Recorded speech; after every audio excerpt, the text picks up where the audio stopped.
You're listening to Elevate, the official podcast of Elite Agent magazine for real estate industry sales professionals, property managers, and leaders. Each episode, we bring you behind the scenes coaching, news analysis, exclusive interviews, technology, and more to help you list more, sell more, and elevate your results. To subscribe to the magazine, visit eliteagent.com.au/subscribe. Here is your host, Samantha McLean. Hey, Samantha McLean from Elite Agent magazine, proud to bring you our weekly news recap for the week of the 17th of November. We've got all the action from the areas, how to lead a winning team, the truth about cats and dogs, as well as the truth about sunshine and rain, and much more. Sitting here in Melbourne with my homie, Mark Edwards. How are you going, Mark? Yeah, great. Thanks, Sam. Geez, what a week we've had. I know. What a great night last night, hey? Yeah, it was awesome. There was a great turnout of the REA's Area awards. Yeah, no, it was fantastic. It was a great night. Awesome entertainment, great bunch of people there, and yes, I had a fantastic time. Yeah, it was great to see a couple of people that we've kind of met around the traps. Yeah, it was. Winning awards last night. So Home by Holly, she won the residential campaign of the year, which was very creative. Yeah, absolutely. We actually caught up with Holly over in San Francisco at the Inman conference. So another great place to go, obviously. But yeah, look, there were some great winners. Adrian Butera, who just recently won the REIV President's Award. Yeah. He won the Game Changer of the Year Award. Yeah. Fantastic initiative there. Yeah, fantastic. And the good thing about the areas is that it's not just resi, but it's also commercial and also projects as well. So it really is a great recognition of the industry, isn't it? Yeah, definitely a great cross-section. And look, the entertainment was great. And, you know, those guys hanging off the balls, if you check out our Instagram account, I took a bit of a video of them. They were nuts, weren't they? Yeah, you definitely wouldn't want to do that. And the other thing is, you know, like I think the desserts that they brought out, you know, like when the awards were over, were just crazy. It was like something out of Willy Wonka and the Chocolate Factory. It was brilliant. Yeah, it was. So. It was a great night. It was an absolute cracker of a night. And everyone looked amazing. Great night. A few sore heads this morning, I'm sure. No dustiness here, though.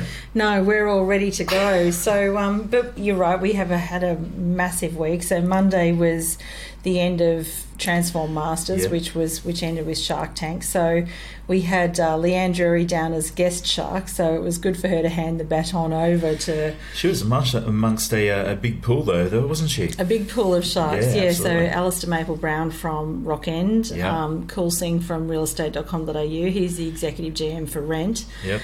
Chris Gray from Sky News, Amy Engelman, who's the CEO of Beepo. So they're actually presenting to some very high caliber CEOs in the industry, and they were fighting for the right for the Elite Agent cover, obviously.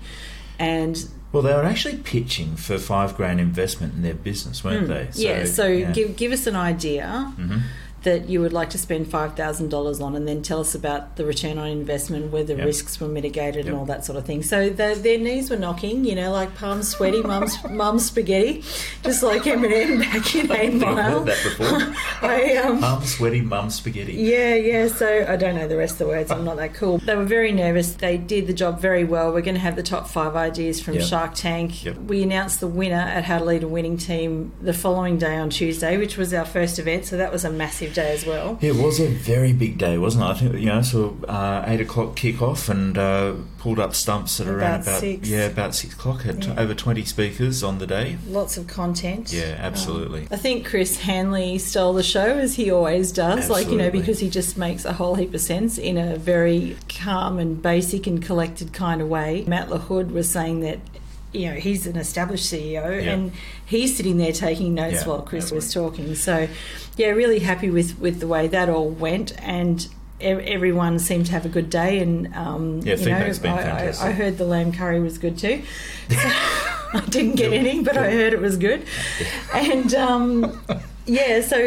congratulations to Kylie Maxwell from LJ Hooker Queanbeyan, who was the Ultimate Transform Masters winner. Yeah, and Marcel Divner from Besser & Co., who was actually, I mean, his pitch, he scored highest in that pitch, but, you know, like for the Shark Tank. For the Shark Tank, but the overall winner is determined by what they do in the 12, it's a bit like the HSC, you know, like we assess them for 12 weeks and then we give them an exam, if you like, so sort of assessment plus exam mark, and Kylie Maxwell came out on top. Congratulations, Kylie. Yeah, we were actually thinking the other day, like as we were looking at the photos of these guys, if we took all of the agents from all 4 seasons of Transform and just created a super agency, how good would that be? I know, I saw that on so much talent Bookface, there. and I was just sort of thinking, geez, that is a winning team, that one, isn't it? It definitely is a winning team. Yep. So congratulations to all the Transform Masters guys. They worked really hard.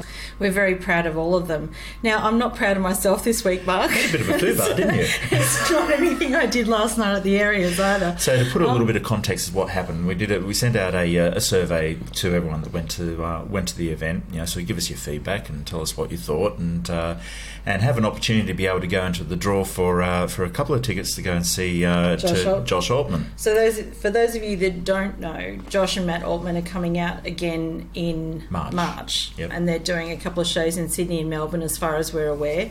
And for all the people that gave us feedback on the event, we were offering to give away a double gold pass, which is the one where you get to, shake their hands, and there's a bit of a cocktail party beforehand. And we went last year with the Fine Boys won that last year, so that was really good fun.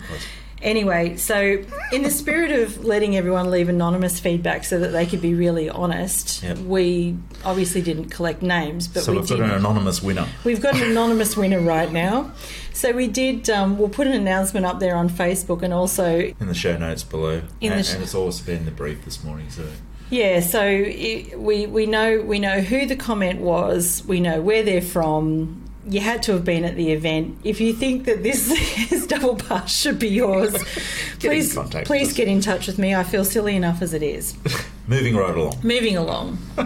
So this week, because we were out of action for a couple of days, we had a couple of guest editors take over the spot. So obviously Nikki Horner, who was part of the Super Six, and also Leanne Drury, we made her pick up the pen as well. Both brought their own piece of personality into it. Yeah, definitely. And Nikki's on her way, probably as we speak now, on her way from Perth. Like, she's obviously a defence wife, and hubby got a promotion, which is really nice to hear. So she's sort of going to be in the Shark Tank in Canberra herself, trying to re-establish herself in the market. Yeah. And we know that if you've been somewhere for a long time, that's not an easy job. So we wish Nikki all the best of luck, and please come and visit us in Sydney. Both of them put their own flavour on the brief for a couple of days, on Tuesday, Wednesday last week. Nikki recalled back to a couple of her favourite articles. One was Tom Panos on commissions in the community, which was a bit of an all-time favourite, that one. Well, it's a bit of an all-time favourite of mine too, because there's always lots of new people coming in the industry, and that article's really relevant from the point of view of, if you are new in the industry, what do you say and how do you compete with the more established people? And one of the great comments from Tom is that you need to think about it like, in terms of energy. Yeah. So one good way to compete with the established agents is to say, this agent's probably got 15 or 16 listings. I am going to give you my full and undivided attention. I'm young, I'm happening, go at it from the energy angle, which is... Julie Masters actually said something very similar at the event as well, didn't she? And that she was saying that you have to have a story of influence, and that influence is not necessarily, look how great I am and here are all my results. It's more of, this is what I do, and tell a story about how you run your business. What she said was very, very accurate. People will gravitate towards a story of an individual and how they actually are performing themselves, rather than just saying, I've won this, I've won this, I've won this. Well, as humans, we're interested in the journey. Yeah. So it doesn't matter whether you've been in the industry for 5 minutes, if you can prove that you've got some good people around you and they like you. Absolutely. That would be the key message. So. Yeah. And she also referred back to the cover story with Melita Bell on it. That was probably around about April this year, I think it was. And again, Melita is another standout example of how, using Chris Hanley's words, how good works. Yeah. How you can actually, by giving to the community will give back to you. Well, yeah, to quote Chris again, care is the glue that holds the community together. So that was our trip down memory lane. So let's look at some of the news that came in this week. So first of all, the University of Technology in Sydney, my alma mater, have done a bit of a study, and they're saying that weather is known to affect mood. And some studies show a link between the weather and stock prices. So they decided to go and have a look at the weather and house prices. So the outcomes of this research is that sunny days predict higher house prices at auctions, but rain and long weekends bring buyers a discount. So, Mark, what do you think of them apples? Well, you do tend to spend more money when you're when you're happy. No, I don't. I spend more money when I'm unhappy. But that's just called therapy, isn't it? I know, but this is why I don't get this research. So, not that I'll hear anything said against my alma mater. They're a very good school. But I don't understand that research. But then there's a lot of things that, I don't understand, so I might just leave it at that.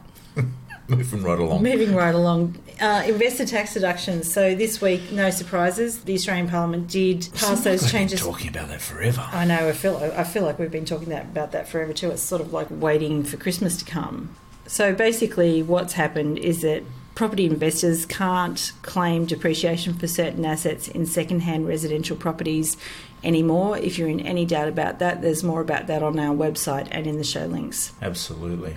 So moving along to some of the stuff that's been popular on the website this week, what do you got there? There was a good article about Owens Casserly and particularly a couple of the guys from Owens Casserly and Radelaide, Michael and Angela Stettenford from Owens Casserly.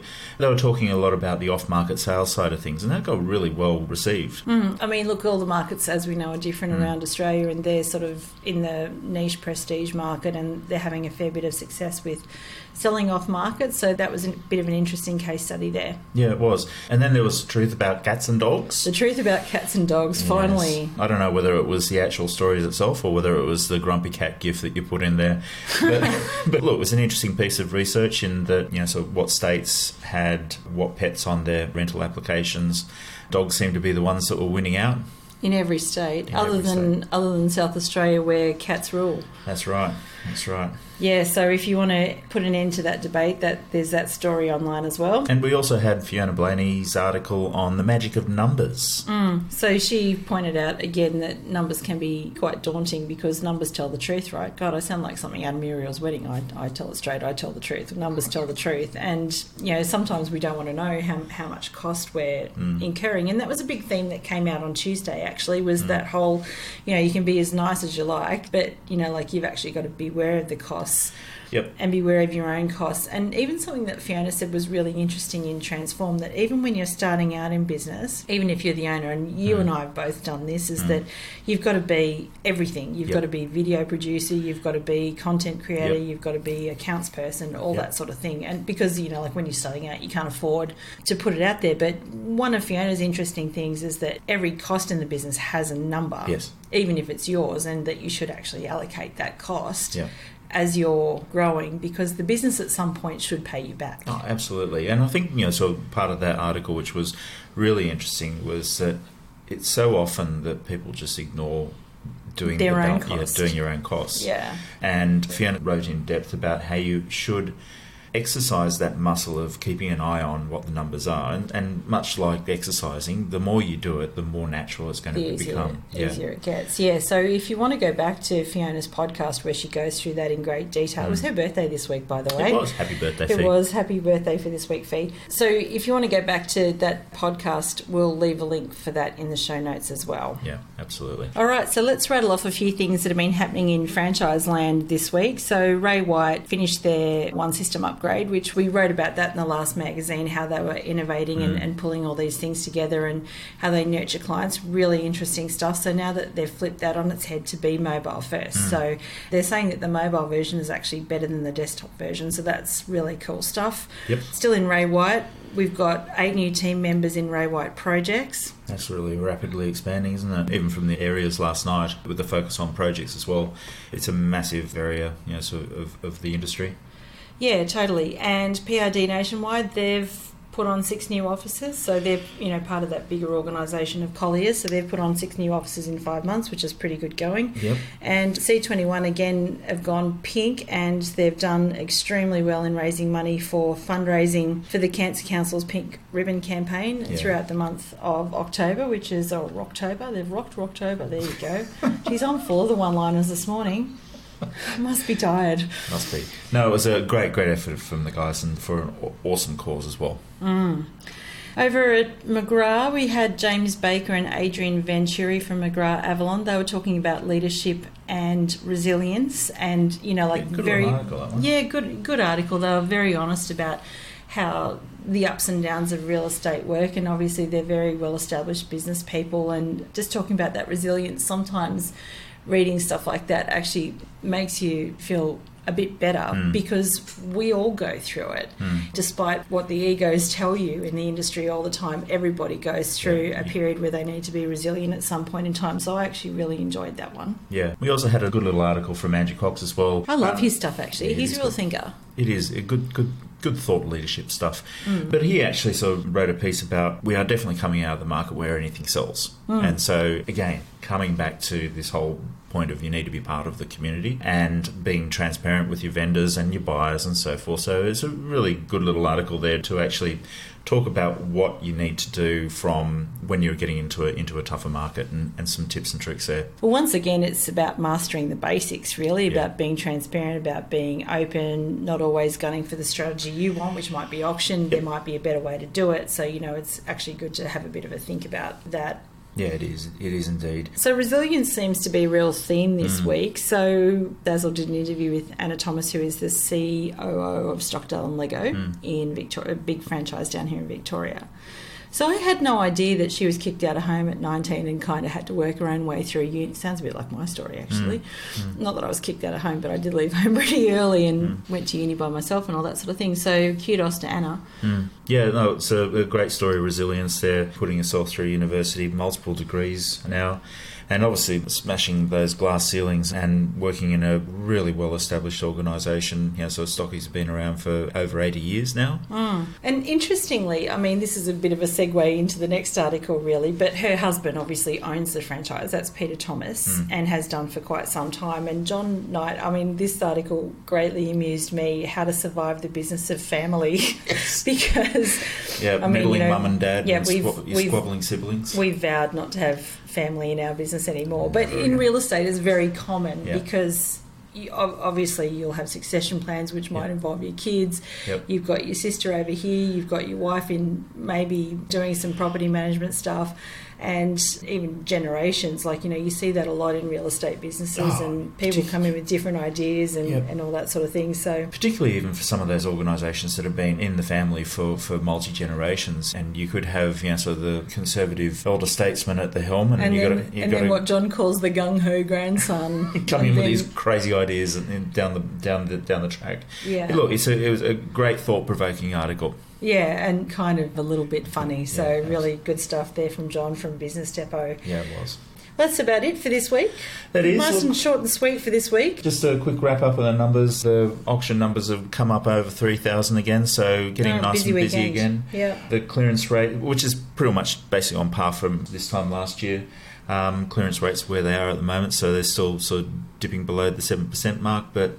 by all accounts, look like it's going to be a busy weekend around the traps from the auction side of things. Yeah, busy weekend. So, and for us too, because we've got one more issue of the magazine to get off to the printers before we can put our feet up for the year. That's it. Not too much longer to go on that one. It gets off in a couple of weeks. Yeah, I know. That came around really fast. So if you're out and about this weekend on the busy, in your cars, be good or be good at it. Have a great one, guys. See you next week. To subscribe to the magazine, visit eliteagent.com.au/subscribe.